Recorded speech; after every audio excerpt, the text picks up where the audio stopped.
As pessoas já estão providenciando a sua declaração ou ainda deixam para a última hora? Não, na verdade já começou desde o dia 3 de março, né? Hoje, se for analisar, a gente está na metade do prazo, aproximadamente. Lembrando que o prazo final é dia 28 de abril, tá? E não no último dia de abril, como alguns pensam, né? É sempre o último dia útil do mês de abril é o prazo limite para declaração. E a maioria já está providenciando, já tem muitas declarações entregues já, e sempre aquela dica, nunca deixar para a última hora, fazer pelo menos entregar pelo menos com uma semana de antecedência. Nos últimos anos, nesse último dia da entrega da declaração, ainda aconteceram aqueles problemas do sistema ficar lento, a pessoa corre o risco de não conseguir encaminhar a sua declaração. Exatamente, ele corre o risco de ter problemas nos próprios servidores de recepção da Receita por congestionamento, não conseguir entregar.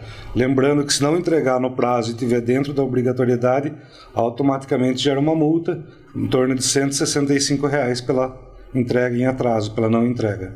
Então, tanto aquela pessoa que vai fazer em casa mesmo a sua declaração, como aquela que vai contratar um escritório de contabilidade, o serviço de um profissional da área, é bom que já providencie com bastante antecedência. Sim, já providenciar o quanto antes, porque na hora de fazer aquela conferência do documento, sempre acaba faltando um extrato, um recibo de despesa médica, então sempre procurar antecipar o máximo possível.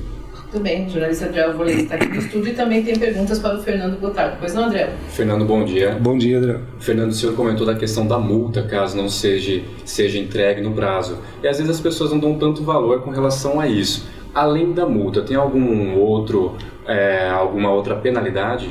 Ele vai ficar com o documento, com o CPF dele bloqueado, inclusive ele não consegue, em muitos casos, nem mesmo movimentar a conta bancária, entendeu? Dependendo do tempo que ele atrasa a declaração. E o senhor, com escritório, também docente na área, o senhor observa que as pessoas estão mais atentas ao cumprimento dos prazos, ou isso ainda é um mal do brasileiro? Não, sempre tem aquela parcela que deixa para a última hora, né? E o maior problema de deixar para a última hora é às vezes acabar esquecendo algum comprovante, alguma comprovação de despesa ou mesmo de renda, o que acaba levando o contribuinte à malha fina, tá? Porque a malha fina ela pode acontecer com qualquer pessoa. Muitas vezes fala assim, malha fina só com os grandes valores. Só para você ter uma ideia, dentro do informe de rendimento de uma empresa, se a pessoa digitar ali com um erro de 1 centavo, automaticamente esse dado é cruzado. Porque antes da declaração da pessoa física, as empresas passam essas informações para a Receita. Tanto é que a Receita já fala, né? São aguardados tantos milhões de declaração. Eles já têm esses valores lá. Então não adianta querer enganar eles que eles já estão sabendo. E quem precisa declarar? Quem tem renda, a partir de qual é o valor hoje que é preciso fazer a declaração?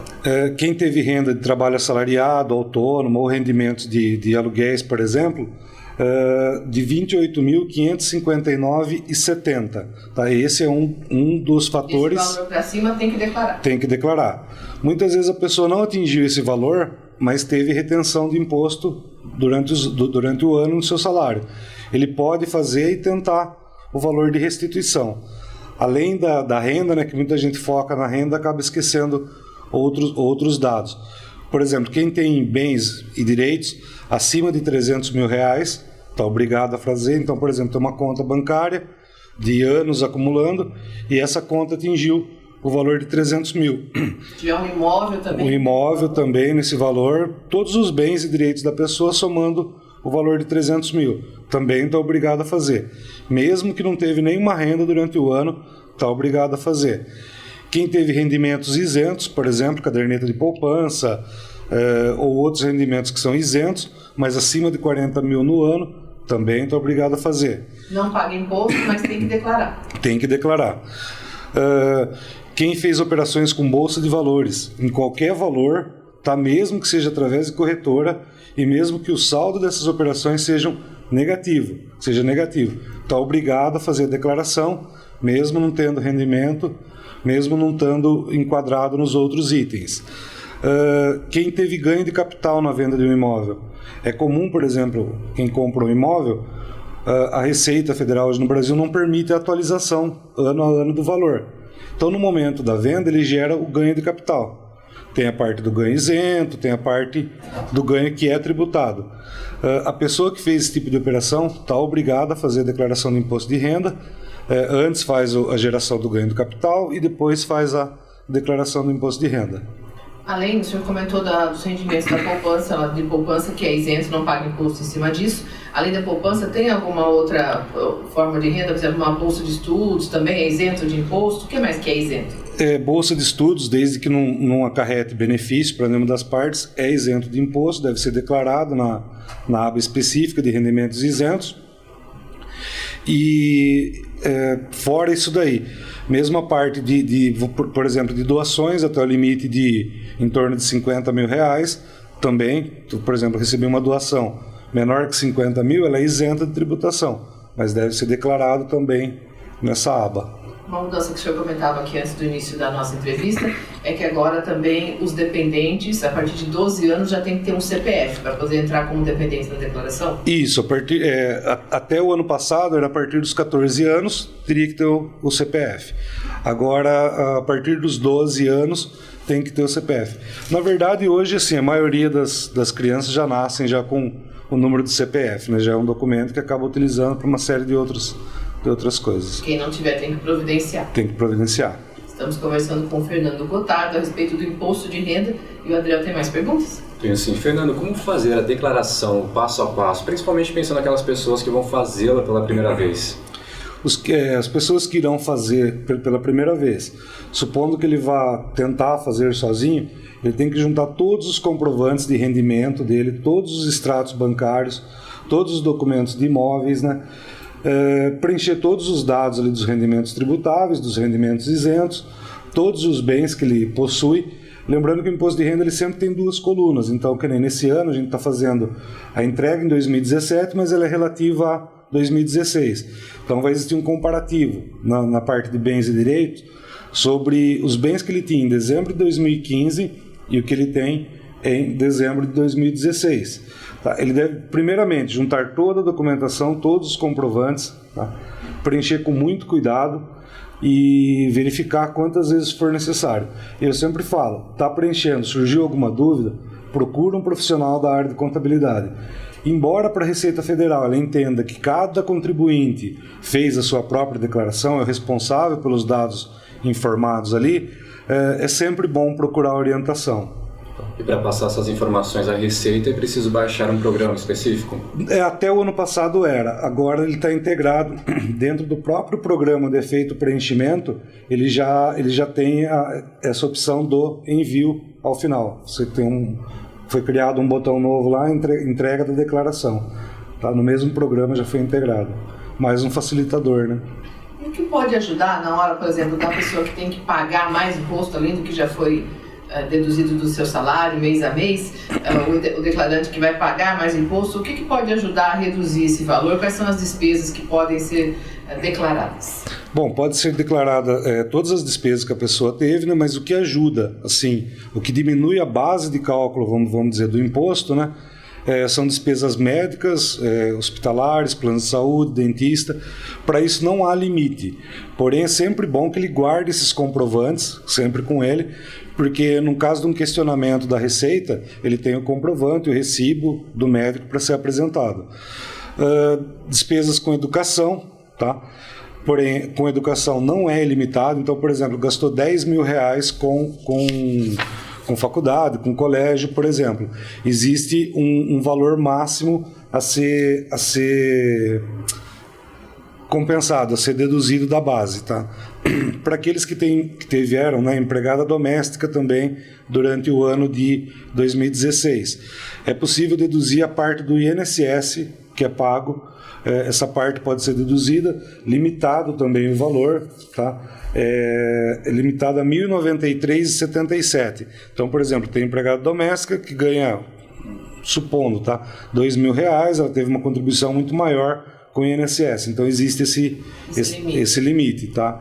E com educação também existe um limite, que ele é em torno de R$ 2.500, R$ 2.600, não importando o valor que foi gasto. Só a saúde, que daí não tem esse limite, quanto a pessoa gastou, ela vai conseguir. Quanto a pessoa gastou, ela vai poder deduzir daquela base de cálculo, né? Desde que tenha esses comprovantes. Desde que tenha o comprovante, tá? Porque dependendo do valor, ele chama muito atenção na hora dessa análise da declaração do imposto de renda. Então é sempre bom ter toda a documentação comprovando essa despesa.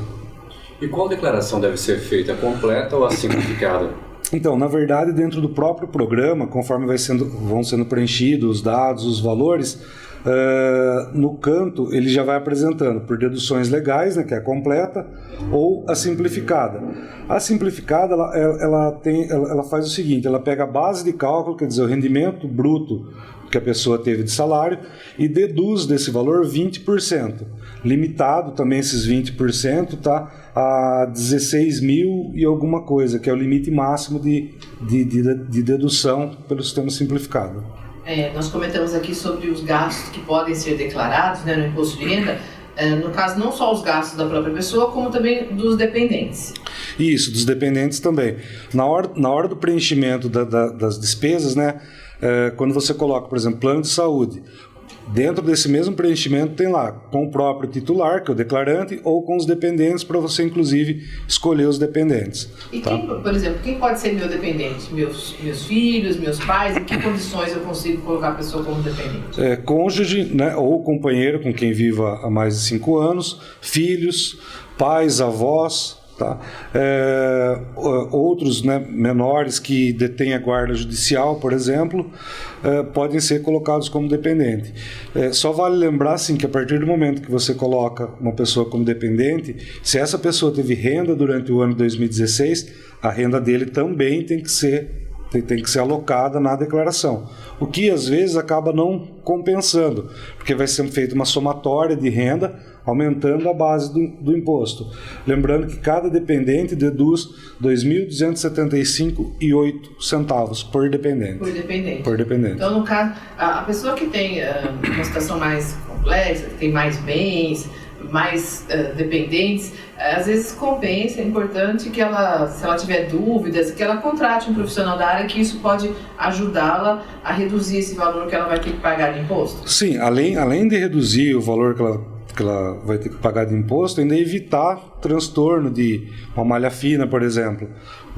Um exemplo, se eu coloco meu pai como meu dependente e não coloco o valor de aposentadoria dele, automaticamente eu vou ser chamado, né, a retificar a minha declaração, incluindo o valor que ele recebe, por exemplo, de aposentadoria, que daí, na verdade, vai acabar não compensando, gerando imposto. Se o dependente tem uma renda, geralmente não compensa a declaração. Normalmente não porque compensa. A dedução é de R$2.000. Entendi.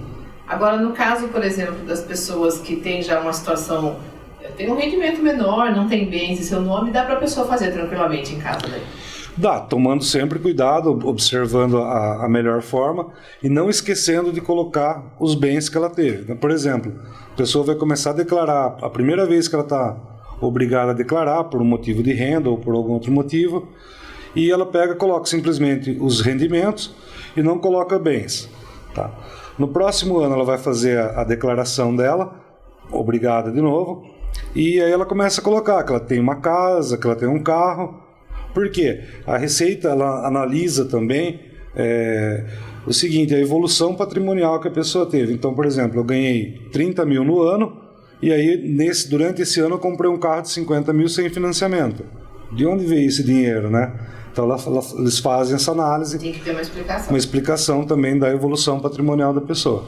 Agora, na questão das restituições, quem tem direito à restituição vai pela ordem de entrega da declaração? Quem entrega antes, recebe antes? Eles fazem assim, tanto é que no próprio programa pergunta se o declarante ou algum dependente possui moléstia grave. Esses são os prioritários, né?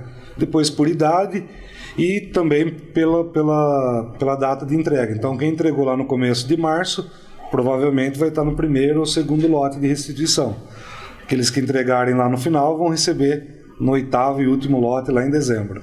Nós falamos aqui sobre a pessoa física, né? Isso. Agora tem a questão também do empreendedor, do microempresário, ele também precisa fazer essa Isso, na verdade, nesse caso aí existe uma certa confusão, porque o microempreendedor, né, o MEI, como é chamado, ele tem que fazer a declaração de imposto de renda pessoa jurídica, tá? Que é relacionado ao CNPJ dele.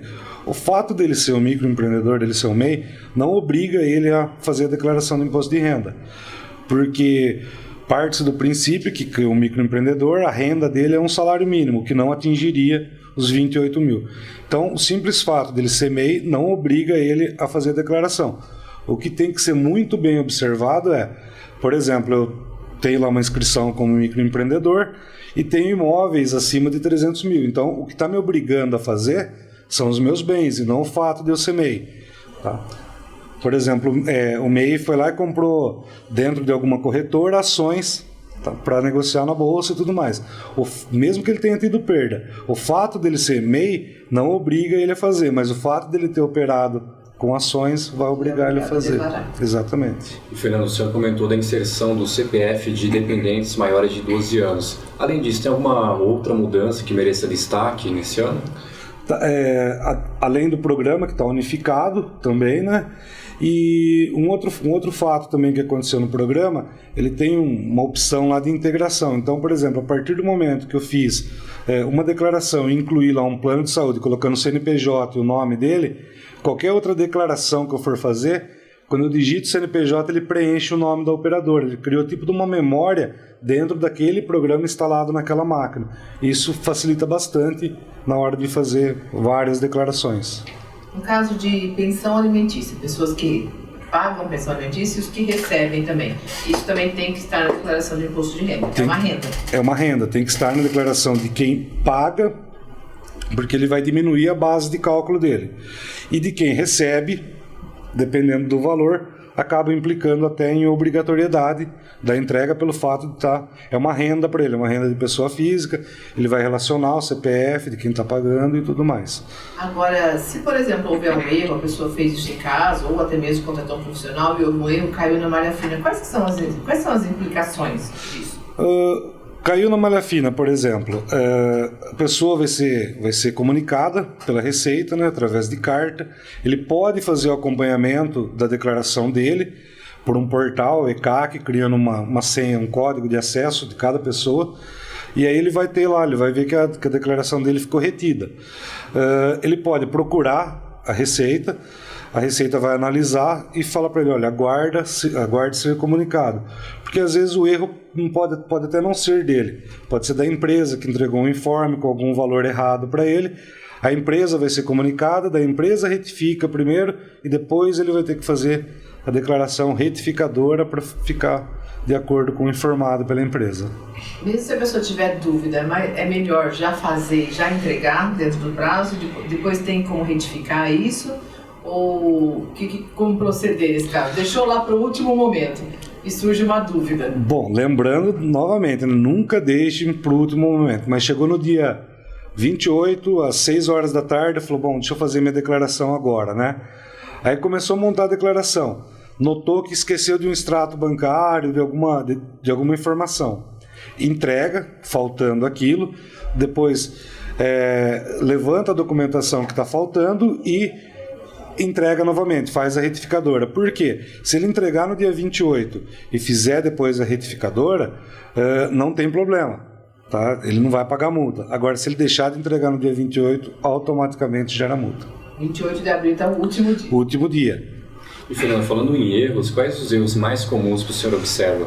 Olha, o mais comum é esquecer de relacionar fontes de renda. Por exemplo, às vezes a pessoa está aposentado e continua trabalhando, que é mais normal. Ele faz a declaração somente com o informe que recebeu da empresa e esquece de inserir o benefício. Isso, malha fina, direto. Às vezes esquece de relacionar alguma despesa médica, por exemplo, e aí na hora que ele enviou a primeira vez, ele enviou pelo desconto simplificado. Tá? Ele enviou pelo desconto simplificado, se ele for retificar, mesmo que compense pela completa, ele não pode mais mudar. Tá? Uma vez feita essa opção, ele não pode mais mudar. Então, o mais comum é esquecer renda, esquecer despesas, tá? E esquecer de inserir algum bem, que daí depois no outro ano vai tentar inserir e vai acabar complicando. Por exemplo, a pessoa foi demitida, uma situação que está acontecendo muito no Brasil. foi demitida, recebeu lá os seus direitos, o fundo de garantia, se passou de 28 mil, tem que declarar. Pessoas que normalmente não declarariam, que tem uma renda baixa, mas num momento como esse ele tem que declarar. Tem que declarar, embora o saque do fundo de garantia ele também vai na aba como valor isento. Mas tem que ser feito. Tem. Seguro-desemprego também é isento. Mas tá? tem que ser declarado. Depende, se ele estiver dentro da obrigatoriedade por algum outro fator, tem que ser declarado, tem que ser incluso esse valor. Mesmo porque é um valor que vai estar influenciando na variação patrimonial dele, né? O valor que ele sacou do fundo de garantia.